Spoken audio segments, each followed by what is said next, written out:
Welcome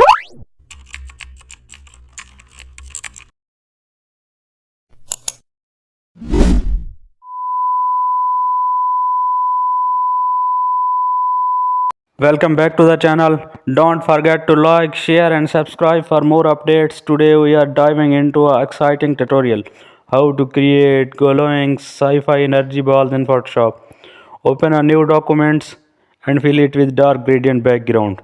Create a new layer and draw a perfect circle using the marquee tool. Fill the circle with a bright color like blue or neon green. Apply outer glow and inner glow from layer style to build an energy aura. Duplicate the circle and blur one copy using Gaussian blur to realistic light spread.